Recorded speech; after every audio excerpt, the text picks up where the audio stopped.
This is another sign of the times, an analysis and a commentary. Sea level rise threat. Some 3.7 million Americans live within a few feet of high tide and risk being hit by more frequent coastal flooding in coming decades because of the sea level rise caused by global warming or climate change, whatever the causes may be. According to new research, if the pace of the rise accelerates as much as expected, researchers found coastal flooding at levels that were once exceedingly rare could become an every few years occurrence by the middle of this century, if not sooner. By far, the most vulnerable state is Florida, the new analysis found, with roughly half of the nation's at-risk population living near the coast on the porous, low-lying limestone shelf that constitutes much of that state. But Louisiana, California, New York, and New Jersey are also particularly vulnerable, researchers found, and virtually the entire American coastline is at some degree of risk. Sea level rise is like an invisible tsunami, building force while we do almost nothing, said Benjamin H. Strauss, an author with other scientists of two new papers outlining the research.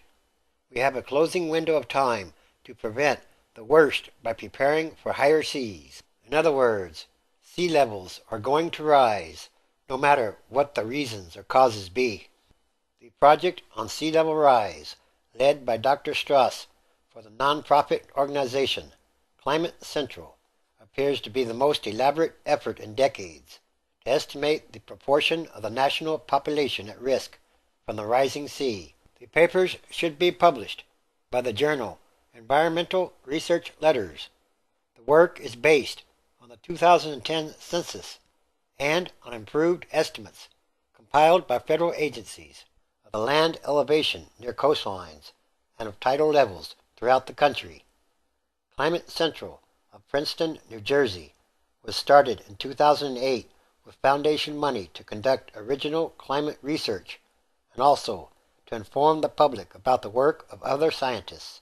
For the Sea Level Project, financed entirely by foundations, the group is using the internet to publish an extensive package of material that goes beyond the scientific papers, specifying risks by community. People can search by zip code to get some idea of their own exposure. While some coastal governments have previously assessed their risk, most have not, and national level analyses have also been rare. The new package of material may therefore give some communities and some citizens their first solid sense of the threat. Dr. Strauss said he hoped this would spur fresh efforts to prepare for the ocean's rise and help make the public more aware of the risks society is running by pumping greenhouse gases into the air. Scientists say those gases are causing the planet to warm and its land ice to melt into the sea. The sea itself is absorbing most of the extra heat, which causes the water to expand and thus contributes to the rise. The ocean has been rising slowly and relentlessly since the late 19th century, one of the hallmark indicators that the climate of the Earth is changing. The average global rise has been about 8 inches since 1880, but the local rise has been higher in some places where the land is also sinking, as in Louisiana and the Chesapeake Bay region. The rise appears to have accelerated lately to a rate of about a foot per century, if not more, and many scientists expect a further acceleration as the warming of the planet continues. One estimate that communities are starting to use for planning purposes suggests the ocean could rise a foot over the next 40 years, though that calculation is not universally accepted among climate scientists. The handful of climate researchers who question the scientific consensus about global warming do not deny that the ocean is rising, but they often assert that the rise is a result of natural climate variability. They dispute that the pace is likely to accelerate, and they say that society will be able to adjust to a continuing slow rise. Experts say a few inches of sea level rise can translate to a large incursion by the ocean onto shallow coastlines. Sea level rise has already cost governments and private landowners billions of dollars as they have pumped sand onto eroding beaches and repaired the damage from storm surges. Insurance companies got out of the business of writing flood insurance decades ago.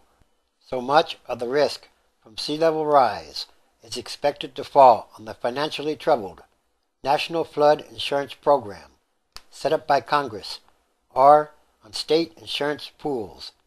Federal taxpayers also heavily subsidize coastal development when the government pays to rebuild infrastructure destroyed in storm surges and picks up much of the bill for private losses not covered by insurance. For decades, coastal scientists have argued that these policies are foolhardy and that the nation must begin planning an orderly retreat from large portions of its coasts.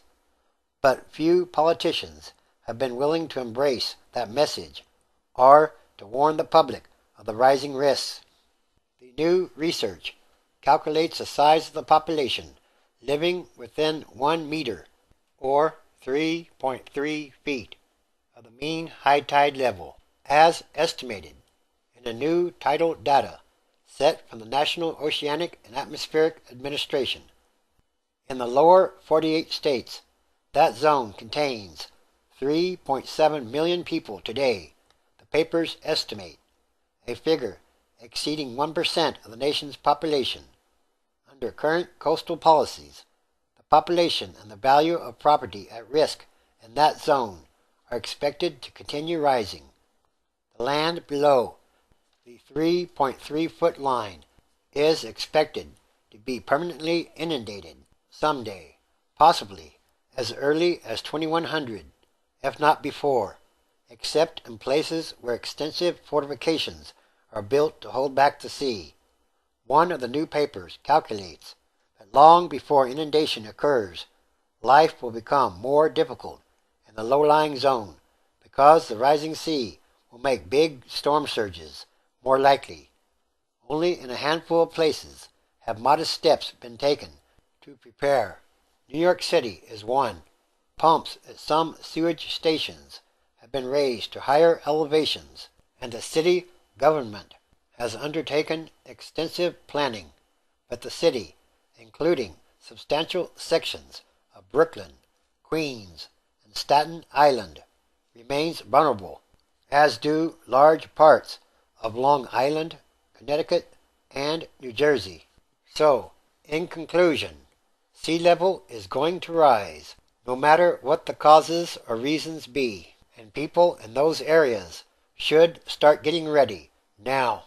And this too is another sign of the end of times as we know them, transition days, which is a time of extraordinary changes, happenings, and events. Everything that must change quickly or rapidly, and for the better, because it's about what kind of world are we leaving to the future generations, and that should be a very important question to ask. Revelation chapter 18. And after these things I saw another angel come down from heaven, having great power, and the earth was lightened with his glory. 2. And he cried mightily with a strong voice, saying, Babylon the great is fallen, and is become the habitation of devils, and the hold of every foul spirit, and a cage of every unclean and hateful bird. 3. For all nations have drunk of the wine of the wrath of her fornication, and the kings and leaders of the earth have committed fornication with her, and the merchants of the earth are waxed rich through the abundance of her delicacies and luxuries. 4. And I heard another voice from heaven, saying, Come out of her, my people, that ye be not partakers of her sins, and that ye receive not of her plagues. 5. for her sins have reached into heaven, and God has remembered her iniquities. Yes, it's time for prophecy to be fulfilled, and all these are more signs.